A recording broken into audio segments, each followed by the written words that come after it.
Hello, everyone. Welcome to episode 3 of the CASAcast. I'm here with Shawn. Harrison. And today we have one of the excellent second-year students, Kajal, to join us on the podcast today. Do you want to introduce yourself a little bit? Hi, I'm Kajal. I'm a second-year architecture student, and thank you for having me. No worries. So generally today the topics will sort of revolve around, leadership and experiences in, CASA and sort of different leadership roles. And also just generally to get a sense of what, second year architecture is like. So do you want to tell us some of your experiences as a student and what sorts of challenges you've had to face and maybe what kind of the highlights of those have been? Yeah, so I would say that my last 2 years of architecture, both years have been very different.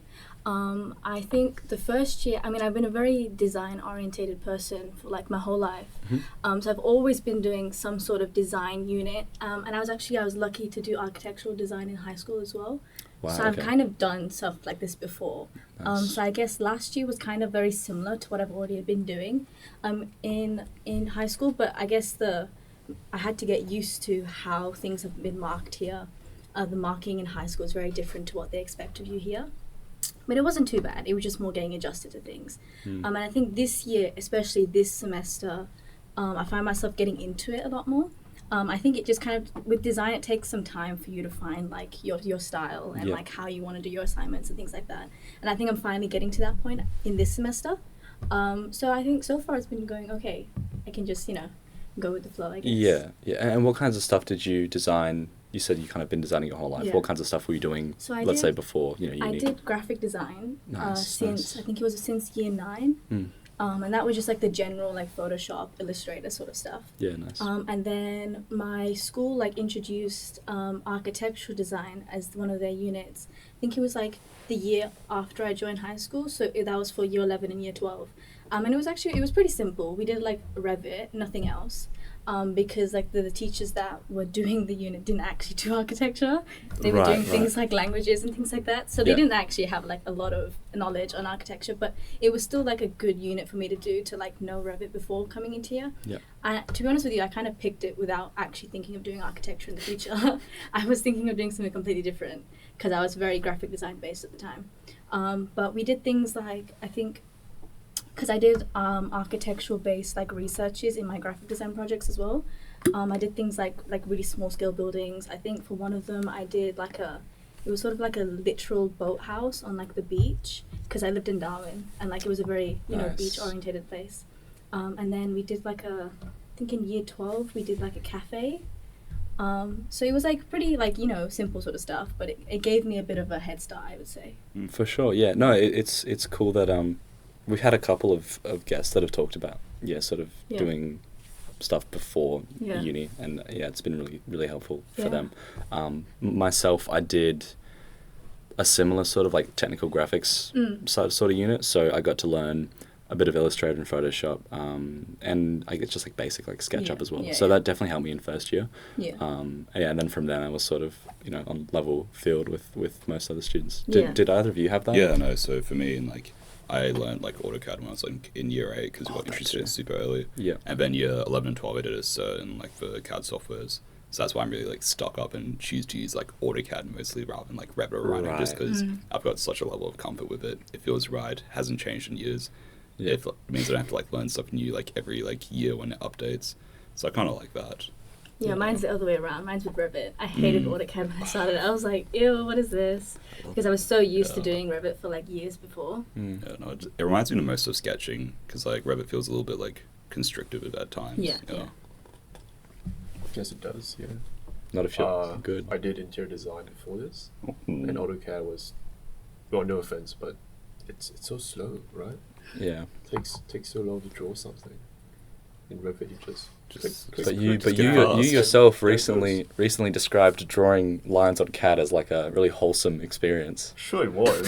Right? It brings you back, Yeah. I feel like you're sketching, but like not really. Yeah. But still, when the deadlines are approaching, you're like, I Revit. Yeah. I just need coffee. What do you mean? Yeah, just to churn out all the drawings required. Was was the interior design as like was that a uni thing or?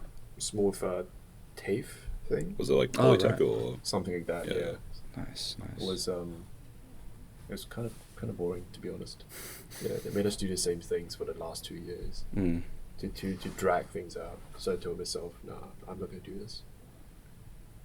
Fair enough. Yeah. So, Kajal, do you have a favorite architectural movement or style or like something you kind of gravitate to in your work? Right. I think it's kind of like a mixture of stuff, but I would say, when I look at like inspiration for stuff, I always look at a lot of small scale architecture rather than like larger scale architecture. I think that's because like I did like a lot of research and stuff, especially in year 11, on things like that. I remember there was a specific architecture firm that I looked at. It was Tribe Studios. It's a very small one. I'm not sure if you guys know it, but stuff like that, which was like really small scale buildings, and that was what inspired like the main level of my research in year 11 for me doing those boathouses. So that's sort of what I kind of go towards. But then also in terms of more like inspiration, like specific architects, the typical like Zaha Hadid and people like that. But also I've looked at people like Peter Busby and like Bajak Ingalls. So it's like two very different styles I look at. Yeah. No, for sure. No, it's good to have like a wide, range of... And just looking at the Tribe Studios stuff, it seems... I mean, you mentioned like, Zaha. That's like a very far apart, right? Very far apart, No, but it's cool to... I mean, I like what you said about small scale stuff because I feel like it helps you probably design larger spaces more intimately and more in like a more detailed way, I suppose. Yeah. And a lot of those like small installations are just super wacky and creative anyway. Well, because you're doing the Revit unit currently, and you're also taking the regional studio. Yeah. What kind of because regional studio is like super kind of not vague. It's kind of very conceptual. It doesn't need to be as resolved as something like the Revit unit. So what styles do you find yourself sort of leaning towards in something like that? You see, that's interesting because things are, what I would say is because of like things like Tribe Studios, methods is more like my forte, doing small scale architecture. So especially with this assignment, studio did take me a bit of time to like wrap my head around it. I think that's just because I'm not a very conceptual person. I'm very logical. That's why I'm doing like construction management as my minor. But I think with studio, it's more, I like to do hand sketch sort of stuff. So a lot of people were doing like Revit and like AutoCAD and things like that, and I just went straight to doing hand sketch. Right. I think that would be more of my style, and I think I'm still going to continue doing that for like the second assignment.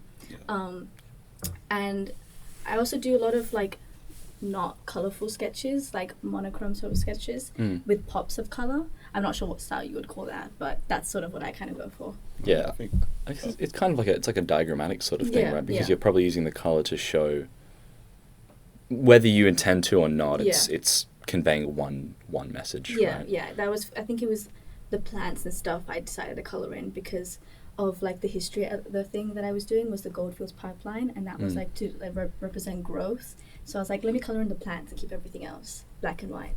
So that's why I thought nice. That. Yeah, monochrome's great. I did an assignment this year that was just kind of, well, the white and black, and then I just used orange as like my only accent color for everything with a little bit of green for plants. Yeah. And I was like, I really enjoyed doing that. It just felt really easy. Everything was really cohesive. It's time consuming though, making sure it all works. Yeah. So it's hard to do consistently. Yeah. I think those sketches are also like really good though, because definitely for the unit coordinator of our unit, they really appreciate those sketches because it shows a lot more of a process, and there's a lot of things you can't really show on like Revit or AutoCAD, and being able to sketch really like helps with that. Yeah. So definitely like, because like myself, Shawn, and Peter were at the second year presentations when they were on, and like one of the things I did notice was like just these moments were always talked about but not really ever shown. And I'd love to see these in sketch. It'd be so cool to like understand how you'll move through there, because I did that unit when it was the same as yours before they started doing the fractals. So I definitely for us, like interpreting those stories, figuring out those key moments in human interaction, sketches were wonderful for that. Yeah. So it's good to see that you you're talking about that and thinking about it. I mean, I also would say that I wasn't really like the strongest in sketching since like me starting design, so that's why I'm trying to force myself to get into it. So I was strictly like, no, I'm not going to use Revit. I did use it to like test out forms and stuff like that, but I was like, no, I'm not going to do it. I'm going to force myself to sketch for this assignment. It doesn't matter what the feedback is, at least so then I can like, you know, expand my skill set, because otherwise I'm just going to be stuck always doing digital stuff, which I had been doing before. That's a really, really good mindset to have. Like, I find a lot of people get one thing and then they're like, oh, this is cool though. I don't really want to force myself to, you know, do what they're not really familiar with. What are you? Sean's giving funny looks. Yeah. No, but it's not, you know, it's not like this is one or two people I've noticed. It's like most people that I talk to. We get very precious about our ideas way too quickly when we model them. When we sketch them, it's a lot easier to feel like, I don't think detached is the right word, but like more open to construction, because say like we don't like something, we can literally just trace over it and keep adding to it. Remodeling something's a bit more awkward. I agree. Yeah, it's less resolve. It's you just kind of you keep ideating, iterating. So you had a pretty major role in the recent CASA Industry Night. Do you want to tell us about any like experience you have about leadership, or any, unique opportunities you've had in that sort of thing in the past? Yeah, so I was chair of my student council in year 12. Yeah. So alongside like design, I've been very involved in like student councils like since year 9. It's just something that I kind of like, to be honest with you, I don't really know how I went into it. I was a very introverted person at first, but I'm pretty sure my parents kind of forced me. They were like, Kajal, you should do something extracurricular. Yeah. And then year 9, I went for it. And I was like, actually this is not bad. And I became a completely extroverted person throughout that, which I'm very glad that I ended up doing it. And so then in year 11 at the end, I was like, I'm going to run for chair. I managed to get it. And it was a very hard experience, I will say, doing that on top of ATAR. Yeah. But it was very good. I learned a lot. I learned a lot about like how teams work and how student councils work and how to run them. And then we did a lot of like fundraising and like different sort of activities. So my like skill set kind of widened a bit through trying like all these different events and things like that. Yeah. I guess like I'm noticing a common theme with pushing yourself out of your comfort zone and trying new things. Yeah, I do that a lot. Yeah, that's really cool. I'm hearing pushing. I focused on the gaslighting part. That says a lot about me. We're getting onto the Will series of questions now. Oh, okay. Beautiful. What concept? We don't have to go through all 15. So it says, what concept, task, or assignment was surprisingly easy in your first 2 years of study? Okay. I have to think. Would it be the did you guys do, I'm not sure if only our year did it, the hat in, it was Cham's class. Oh, was this for when you had to do the spaghetti structures and all that? Yeah. I don't think we did the hat. Nope. Yeah, so we did, I'm not sure if you guys... I mean, you were online back then. It's actually bringing back trauma flashbacks. The spaghetti, yeah. No, I mean, okay, it wasn't like a bad unit or anything, but it was a very... interesting mix. It was a very interesting mix of stuff, and it wasn't too bad, but I would definitely say it was one of like my easier units, because I think they tried to make it very complex, but it was still sort of straightforward. And we had to do like a hat thing. You guys missed out on this. Mm-hmm. Oh, it was so good. We had to do this hat, and it had to be made out of paper or something like that, and then 2 people had to be able to wear it at the same time, and then you can't fall off your head. But they made us do a fashion show down the stairs. Jeez. So everyone was watching us do the testing for that. Right. So like all like the med students were watching us, and I was just like, oh, this is not a very good representation of who we are. And it was and then they didn't even like, I can't remember what happened with the grading for it, but it was fun, but it was traumatic at the same time to do that in front of everyone. So did you have to make the bamboo chair as well? No. So that was the replacement. So I think you guys made a bamboo chair. I would have preferred bamboo chairs. So we did. But that was scary because it was like first few weeks of uni, make a bamboo chair. I'm like, what are you talking about? Yeah, they showed us examples of that, I think. Yeah, and my group just like abandoned me for that project. That was a fun time. Yeah, because that was still when people were like figuring out if they wanted to do it. So like half the people just dropped out. Yeah. But it was the same thing. It was like 2 people have to be able to use it at the same time. That's cool. But yeah, like just the hat. It was a paper hat, you said? It was a paper hat. Like Interesting. It was fully paper, and then you had to you couldn't cut it more than once. So I think what me and my partner did, we did like a sort of spiral sort of thing that when you put it on your head, it kind of like goes down. So it worked, but it was just like a bit interesting. I don't know. Yeah. It's tough, especially like that early on. Right. Was that inspired by your like avatars made in journey for the studio? Yeah. It was. Yeah, we kind of inspired it from that because we were doing the same studio, but I don't think it was in the brief or anything. Yeah. Yeah. No, I remember. I think in first year, this is in the first like 2 or 3 weeks, Justin got us all down on like the level 3 of 201. I guess you know where like that is right now. Yeah. So we'd all go down there. There's the OG blue carpet, wonderful place. But he had us we had to create a dance event welcome in groups of 5. So I had myself, Eric, and 3 others, and I think we ended up doing like a big trust fall with Eric, where he'd like fall back. Someone and I would have to catch him, and he had a whole sign that said "Welcome." But like watching that was like really like wacky. We just had no idea what we're doing, and it's to try and teach you the idea of a design process. Like you have like a goal in mind. How do you reach that goal? What sort of like moments of interaction do you create? It was a fun one. That was the way you said Justin. Yeah. Justin to it? Yeah, that checks out. In first year, for our first methods, because for us methods was kind of mixed with design. Yeah, it was like, I remember that. Yeah. So for that first class, he made us, I think, gave us a bunch of like massive, like endless rolls of paper and made us draw.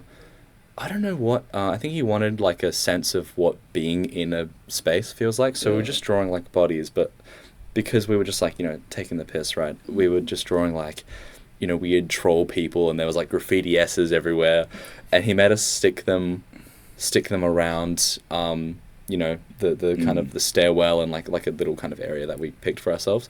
So I think we tried to make like a jump scare by putting a troll up on like when you like go up the stairs, you look up and there's like a troll stuck to the ceiling. I don't know how well that. And I remember like helping out with that since I was helping out as a mentor. And I remember the people I had, one person just like lied down on the ground, and people just outlined him like it was a dead body, which was kind of traumatizing. I think I remember that. Yeah. Then like I saw like other people, they like get the butcher's paper, they'd add it to like the brick wall, and they'd go over with chalk and start like capturing the texture of it. That was like a really cool thing. I see those were the most progressive students. I haven't seen them around, so I don't know. So I could. Just they already graduated. Took them a year. Good damn. What type, or like, how is your design process altered since you started here? You've kind of touched on that, but I would say, at the beginning, because I think in graphic design and stuff in high school, they didn't exactly like care exactly how you presented your work as long as you presented it. Yeah. So I think I didn't really work on like the specific process of designing, but I kind of like figured it more out during like year 12, doing like the sketches, the precedents, and then like really looking at the concepts first before designing it. I think in year 11 I kind of just went straight for it, just like let me just see what happens, open up Photoshop and just started doing whatever. And that was not very productive. But I figured that out in year 12, and I would say since then it's pretty much similar. I've just adapted it now because, especially like tutors like Justin, they really, appreciate a lot of concept work and a lot of pre-work before the actual design. They care more about that rather than what you've produced at the end. So I'm putting more time and effort into like my analysis stuff first now. Yeah. Well, it's cool that you got that sort of in year 12. I'm almost surprised that they pushed that. Even back then. That's really cool. That's interesting what you said about the sort of the pre-work and like how that's more important. Which is great. I found that, for example, not all the tutors really value that as much. So it's kind of it's not always easy to kind of gauge how much they want of, let's say, finalized stuff and how much process they really care to see. But I think generally I'd say most tutors kind of want to see that. Do your friends ask your opinions on buildings now that you are yay deep into the course? At the moment we do. Yeah. We have a group chat, architecture mental support. No, I mean last year not so much because I hardly knew anyone. It took me quite a while. I think our year in general took us quite a while to get to know people in our year. So it wasn't really until like this year, in the beginning of the semester, that we made like formed groups and group chats and things like that. So last year I kind of would say it was mostly based on like ourselves, especially with me though. I'm not sure about others. I kind of relied on myself only. But then this year it's very different. We have more of a support system now. Even if it's just to like moan about what's going on, it's better to have someone to talk to rather than no Definitely. one. No, you need you need like a venting place. Yeah. Do your friends outside of uni, are they like, let's say you're out with your friends like hey, like what do you think of this building? Are they sort of do they do that sort of thing? Sort of. Yeah. We more like just take photos of random things that we like. Right. Or like I definitely do that because my family travels quite a lot. I mean, only in Australia at the moment, but I always have just like random photos of buildings, and then I go back and I don't even remember why I took the photo, but I'm like, oh, probably because of this. My friends do that quite a lot, or we like send the random TikToks of like sketches and like the compilation videos where they do all the stuff like that. Or do you ever find like you're looking for like a photo of yourself or like your family or something? It's just buildings. I have like a random folder in my Instagram photos and TikTok architecture, and it's just random videos that I've saved. No, same here. But you still like do like those like sketches and like upload them to TikTok, and I think like Curtin like reposted one of them on Instagram. There's one from I was doing like the second year project with a regional studio. I was designing like a entrance and how people would interact with it. I think it's still on the Curtin like Instagram page. I might actually edit that into the video on No. YouTube. Please. No, if you want. No. I'll let you. All right. What's the one thing you want? This is again Will's question, so I could be reading this wrong. What's the one thing you want people to ask about your studies? I think it means. What do you like telling people maybe about your, like what do you like to talk about your studies? I'm not sure. I mean, I'm the kind of person, my parents are very involved with my studies. They love to see what's going on. Yeah, cool. So I kind of just randomly just show them whatever. Not in a sense of like, oh, look at what I did. Just more of like showing them the process. I feel like it's quite nice to show people where you started and then where you ended up. So my parents love seeing stuff like that. So I guess from that, my family is very involved. They're like on WhatsApp, Kajal, what are you up to? And I just show them like a random picture. So I like showing stuff like that. I think it's good, especially because so much money is going into this. Might as well show them what it's going into. Show them, you're actually at uni. Yeah, exactly. Like my parents aren't really, like, they're not really into kind of arts, like, necessarily. It's not their thing. So, like, if I show them my work, sometimes they're like, what? It's like, is that all? And I'm like, just wait till the end of the semester, relax. Yeah, exactly. Yeah. You had sort of a recent, we were at the community centre. Yeah. And then we had like you're like, oh, it looks like my building. Yeah, I did. And then your mum messaged you like, that's it. Yeah, bingo. My mum said it's the same thing. Yeah. My mum said something about that. I can't remember what I made. It was something that I made like a silly experiment in like year 11, and my mum sent me a photo of it a couple of weeks ago. She's like, they copied you. I was like, okay, that's been there for years. And she was like, no, it looks just exactly like yours. And I was like, it's a circular building. Like a lot of people make the same thing, but it was quite funny. That's very sweet. Yeah. How do you reward yourself after an assignment or after like a harsh sort of row of assignments? Sleep. Literally, I do nothing else. Yeah. Like my screen time, I just don't go on my screen because like my eyes get very sensitive from like the blue light. So I literally just don't do anything. I just go straight to bed. Like I used to be able to stay up really late, especially in first year. I used to be able to do like all-nighters. Not anymore. Can't do it. It's too tiring. So I just go to bed. Even if I have a lot of work to do, I might as well function rather than stay up. Definitely. Well, that's like I in first year, I got scared into, not sleeping. I really... Well, you know what happened, actually? You were there. Maybe. So I heard about CASA, and I went to go find this these mysterious CASA people, and they're in like a weird little room in the old architecture building in 201. That room was so good. And it was one of the 5th year students. I think you were just going into 3rd year. Yeah, I've just been in 3rd year. And you were doing some sketches, and then one of the 5th years was like, "Oh, you're not gonna sleep much, bro." Yeah. And I was like, "What are you talking about?" And then so my Google history was like, "Architecture students sleep. Do architecture students sleep?" And I got myself into, and I didn't know anyone at uni, so I didn't have anyone to really like bounce off. I was just like paranoid, gaslighting myself into, oh, you're not meant to sleep. But then the more of the older students I met, the more I was like, hang on, they're actually like functioning. Yeah. They're like napping. You'll see how like organized people are. Like, some people will just like be doing stuff up till submission, and just for the whole like week before they just won't sleep.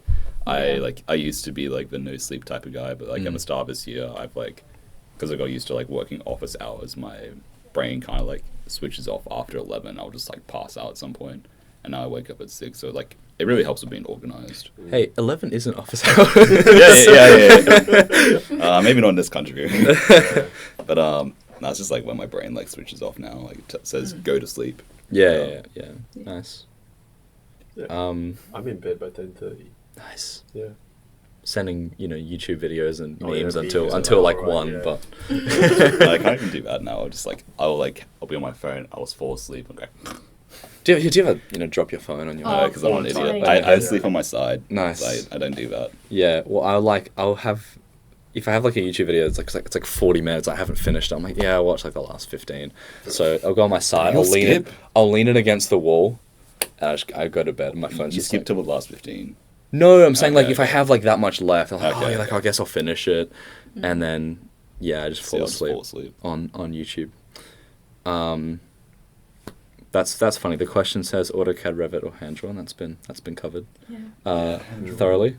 The one we sort of mentioned before. I guess before we probably started recording. When you build your own house, what color will it be and why? I have no idea. Black. Genuinely. To be like my nails. And they'll also be kind of chipped due to the like weathering of it, because I'd use a really bad paint probably because it's cheap. Nice. If you ever decide to change your nail color, what happens to the house? Ooh. Good question. Because does that mean if my nails like get removed somehow, do I just like knock the whole house over? I'm asking you. I don't know. Potentially. I don't know.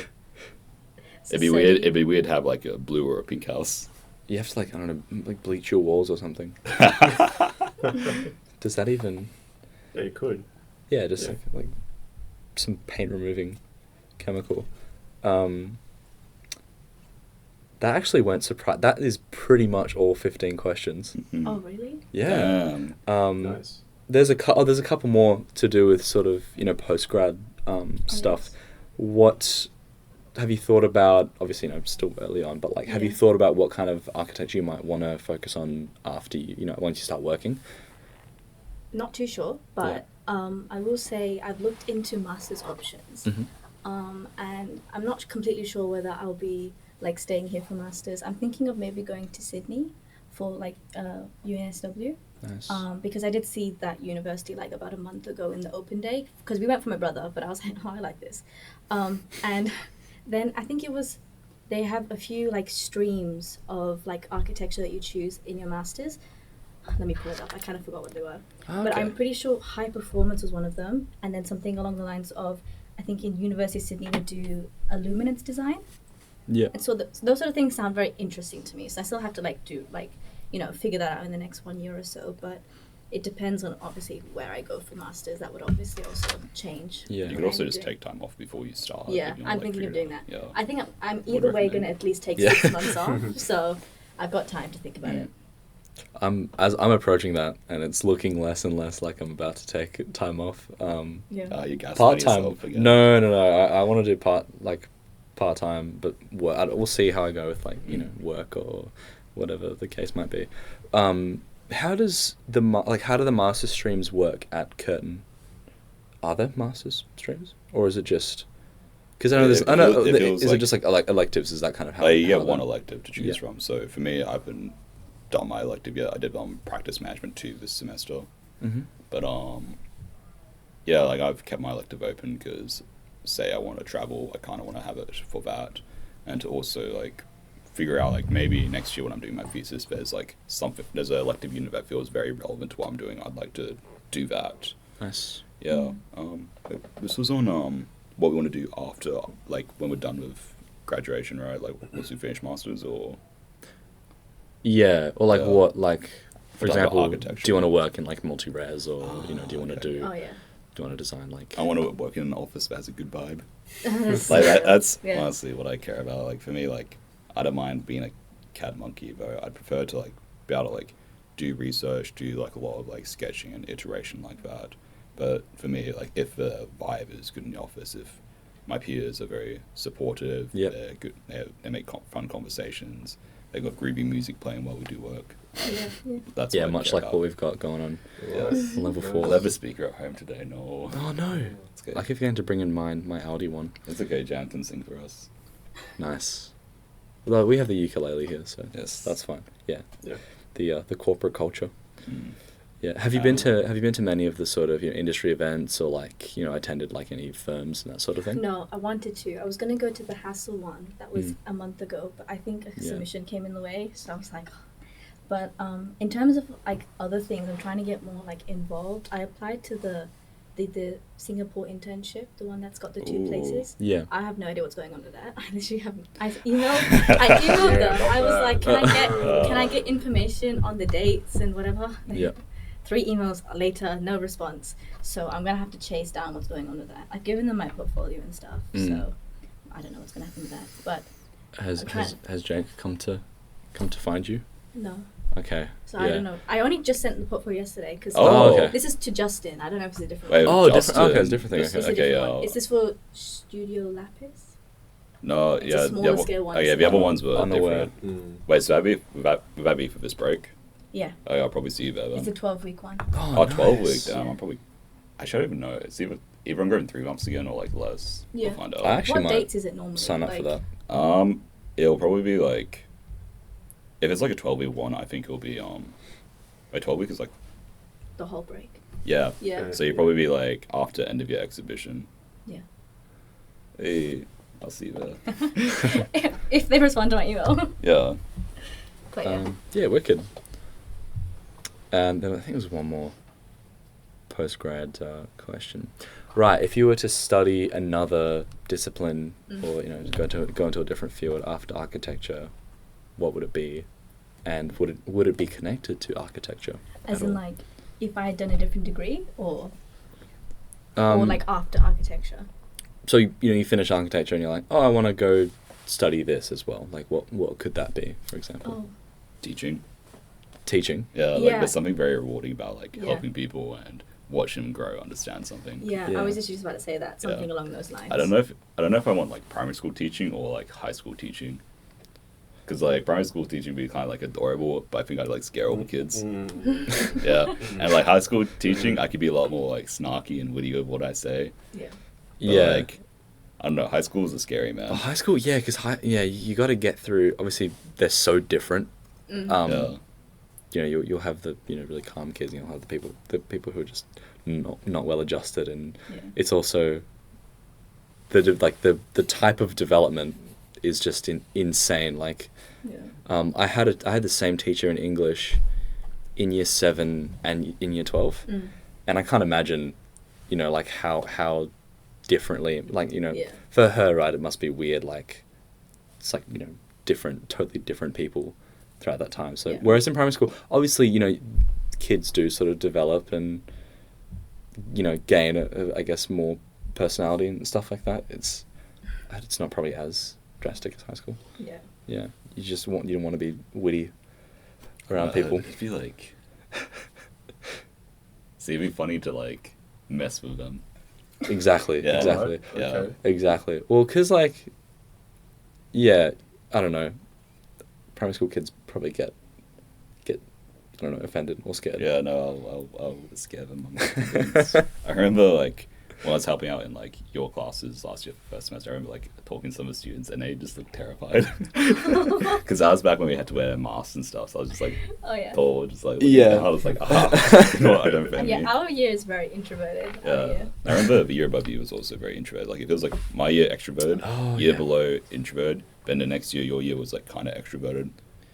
In the year above me, I only know like a few people, really. I don't think I know that many. Yeah.